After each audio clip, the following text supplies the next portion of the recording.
अस्सलामुअलैकुम, welcome to my YouTube channel. तो friends, आज हमारा टॉपिक है एंडोक्राइन सिस्टम। अब एंडोक्राइन सिस्टम, एंडोक्राइन का जो वर्ड है ये दो वर्ड से निकला हुआ है। एक एंडो का मतलब इनसाइड और क्राइन क्राइन का मतलब होता है ब्लड।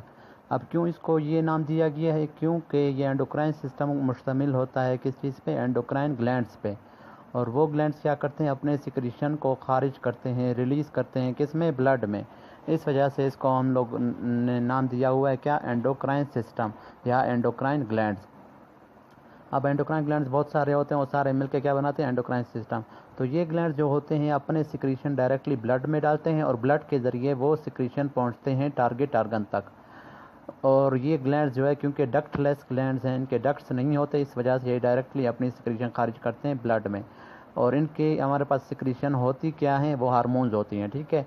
एक आप लोगों ने पढ़ा था एक्सोक्राइन ग्लैंड्स, वो जो डाइजेस्टिव ग्लैंड्स थे, वो हमारे पास अपने सिक्रीशन खारिज कर रहे थे क्या है? डक्ट्स में। वो डक्ट वाले ग्लैंड्स थे, ठीक है। उनको डक्टेड ग्लैंड्स कहते हैं, या एक्सोक्राइन मतलब आउटसाइड ब्लड। वो ग्लैंड्स क्या है? ब्लड के अंदर अपने सिक्रीशन खारिज नहीं कर रहे थे, बल्कि डक्ट के ज़रिए टारगेट आर्गन तक पहुंचा रहे थे। और उनका टारगेट आर्गन जो है नज़दीक था उस ग्लैंड के, ठीक है। और ये एंडोक्राइन ग्लैंड्स का टारगेट आर्गन दूर होता है, इस वजह से ये हमारे पास क्या है? ब्लड के ज़रिए इस सिक्रीशन को ये ब्लड में खारिज करते हैं। ब्लड के ज़रिए वो अपने टारगेट साइड तक फिर पहुंचता है। और दूसरा डिफरेंस ये है कि एंडोक्राइन ग्लैंड्स के जो सिक्रीशन है वो हार्मोन्स होते हैं, और जो एक्सोक्राइन ग्लैंड्स के सिक्रीशन थे वो इंजाइम्स थे। अब इंजाइम्स के फंक्शन आपको पता है, डाइजेशन। जबकि ये ग्लैंड्स जो होते हैं, एंडोक्राइन ग्लैंड्स हार्मोन जो खारिज करते हैं, इनके मुख्तलिफ फंक्शंस हैं।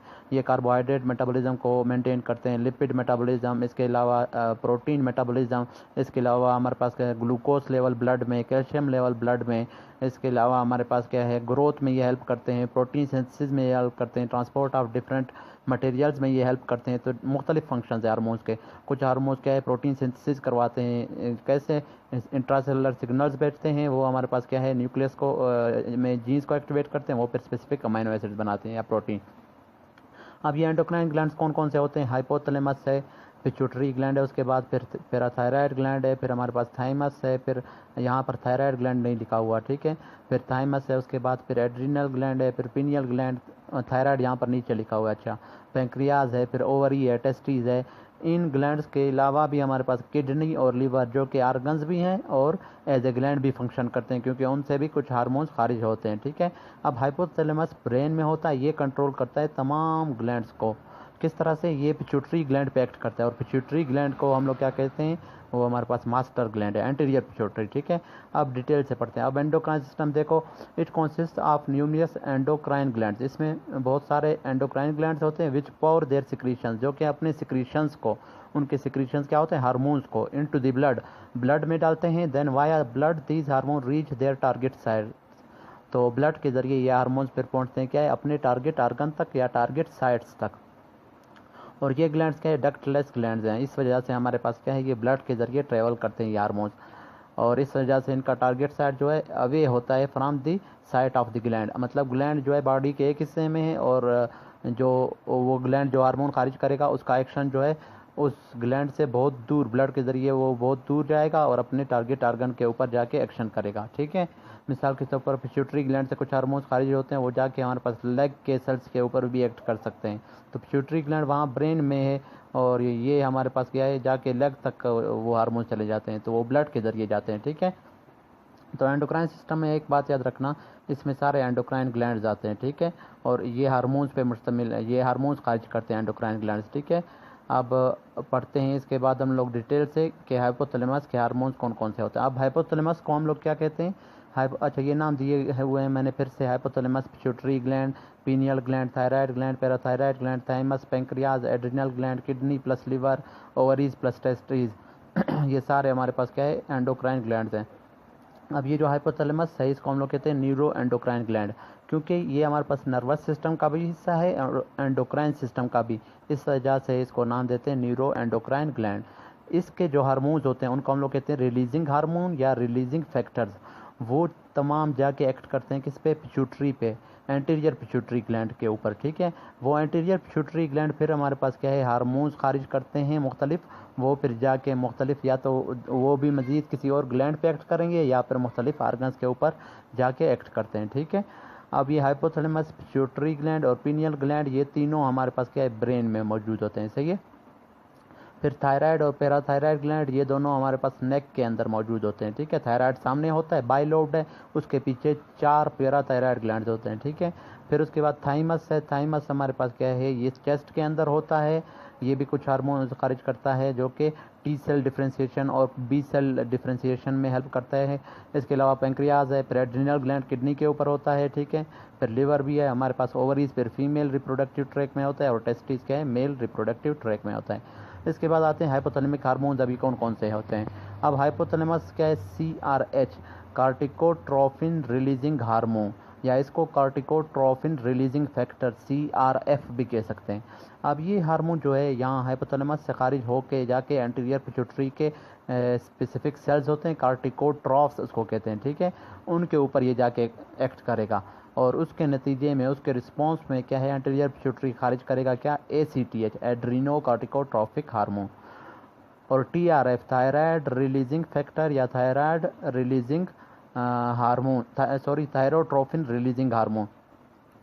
अब ये जाके एक्ट करेगा किस चीज़ के ऊपर, रिलीजिंग हार्मोन भी कह सकते हो, फैक्टर भी कह सकते हो। ये जाके एक्ट करेगा फिर थायरोट्रॉफ्स जो सेल होते हैं एंटीरियर पिट्यूटरी के, ठीक है, उसके ऊपर। वो फिर खारिज करेगा क्या, TSH थायराइड स्टिमुलेटिंग हार्मोन, वो फिर थायराइड ग्लैंड पे जाके एक्ट करेगा TSH। GHRH growth hormone releasing hormone या ग्रोथ हार्मोन रिलीजिंग फैक्टर भी कह सकते हो, ठीक है। ये हमारे पास क्या है, ये हार्मोन जब एक्ट करता है एंटीरियर पिट्यूटरी के कौन से सेल्स पे, सोमेटोट्रॉफ्स पे, और वो सेल फिर खारिज करते हैं क्या, ग्रोथ हार्मोन या फिर सोमेटोट्रॉफिन। ग्रोथ हार्मोन को हम लोग सोमेटोट्रॉफिन भी कहते हैं, ठीक है।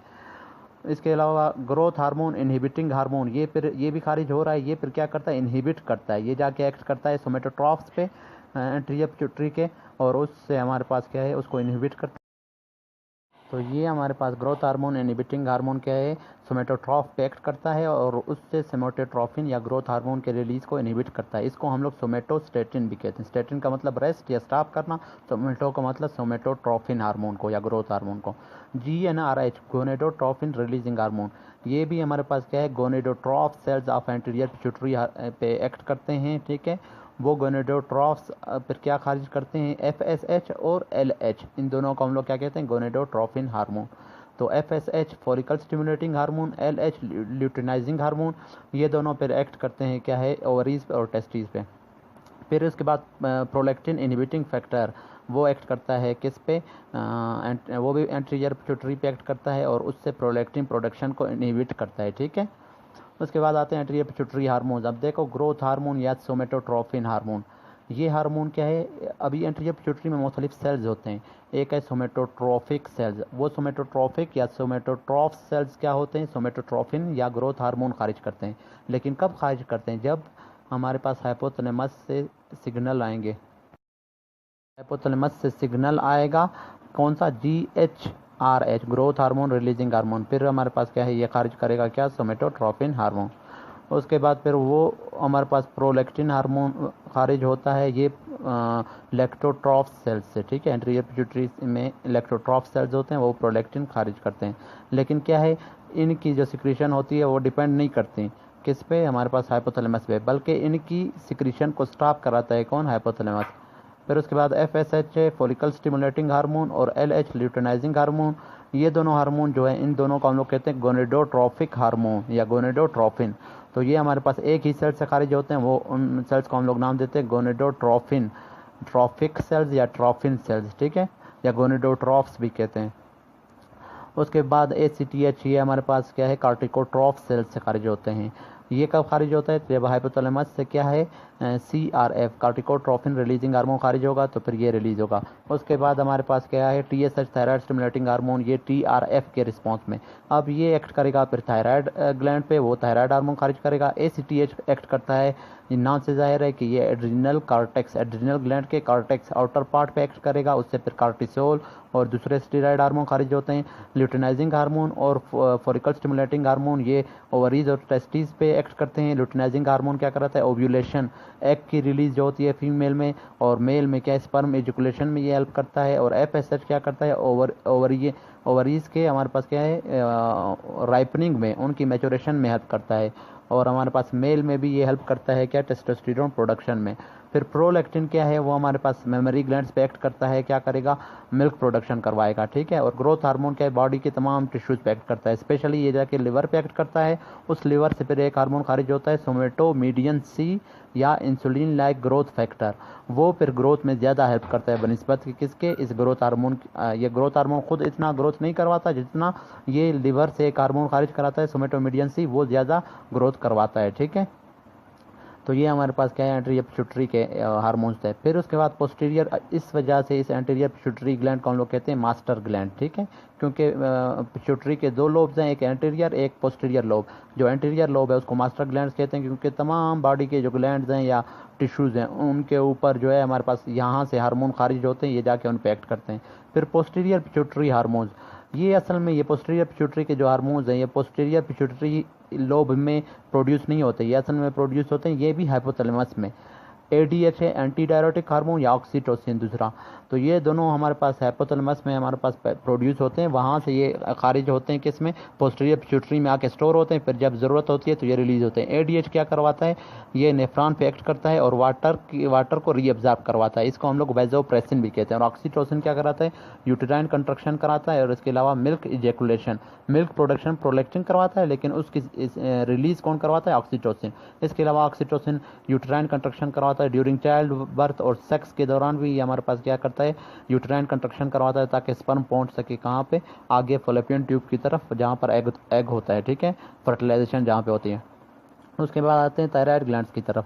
थायराइड ग्लैंड नेक में होता है, इसके दो लोब्स होते हैं, ठीक है, और वो दोनों लोब्स क्या है, एक छोटे ब्रिज के ज़रिए हमारे पास कनेक्ट होते हैं टिश्यूज़ के ज़रिए, उसको कहते हैं स्टमस, ISTHMUS।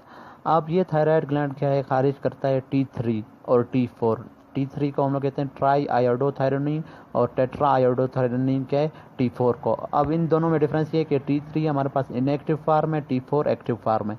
तो असल में ज़्यादातर जो रिलीज़ होता है वो T3 रिलीज़ होता है, वो जाके टिश्यूज़ में फिर कन्वर्ट होता है T4 में, लेकिन T4 थोड़ा बहुत डायरेक्टली भी रिलीज़ होता है थायराइड ग्लैंड से। ये हमारे पास क्या है, स्पेशली मेटाबॉलिज्म को इंक्रीज़ कराते हैं, बेजल मेटाबॉलिक रेट को ये इंक्रीज़ कराते हैं, ठीक है, थायराइड ग्लैंड।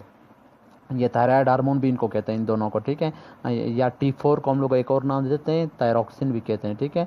और एक दूसरा हार्मोन है, ये कौन से सेल से खारिज होते हैं, थायराइड ग्लैंड में फॉलिकुलर सेल्स होते हैं, उनसे ये खारिज होते हैं, T3 और T4, और BMR को इंक्रीज़ करते हैं, ये याद रखना, ठीक है। लेकिन ये कब खारिज होते हैं ये हार्मोन, जब TSH जो कि हमारे पास क्या है एंटीरियर पिट्यूटरी से खारिज हो रहा था, वो आके एक्ट करेगा थायराइड ग्लैंड पे, तो ये खारिज होंगे।